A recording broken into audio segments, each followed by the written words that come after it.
The other thing we are working on today in ZJIT is so-called library frames optimization idea. So that is in C2B, the different implementation that you would be probably using in production for many people. C2B spends a lot of CPU cycles in making a method code because Ruby is a very dynamic language that requires the language to have so many method like fields in the metadata of the frame. Whenever you make a method call in Ruby, you write the program counter, stack pointer, and frame flags, and environment pointer, and those so many things need to be written whenever you just make one method call. But with a compiler, JIT compiler, we want to make it fast. In YJIT, we experimented with making it faster by this idea called library frames, something similar to this library frames idea, but we spent like 2 months experimenting with that, and we saw a performance regression in the interpreter because of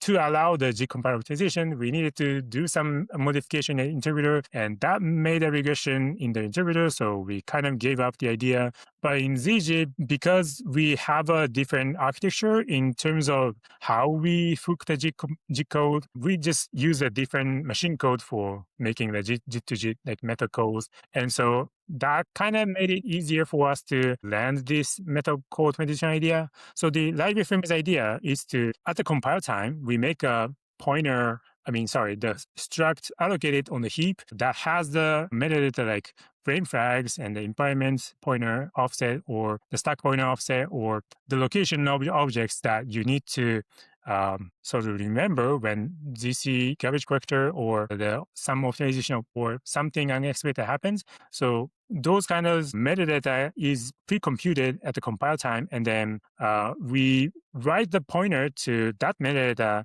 just a single pointer on the method push, and all other fields that are stored in the metadata are going to be not written into the frame as of the execution. And so it's going to be from a bunch of writes into the frames to just one frame pointer write. And so it's going to be faster. Every method call is going to be faster because a bunch of writes are going to be optimized into just one pointer write.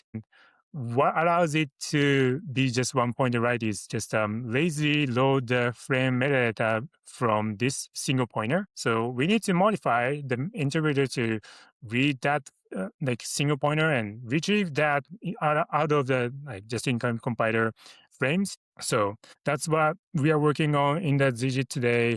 Once we successfully implement it, and if we successfully make it not slower in the interpreter, if we don't introduce a regression interpreter, we can merge it and make every method call faster. And because we didn't make this part faster in YJIT, if we run this feature in ZJ, it's going to be much faster than YJIT. That's what we are trying to make.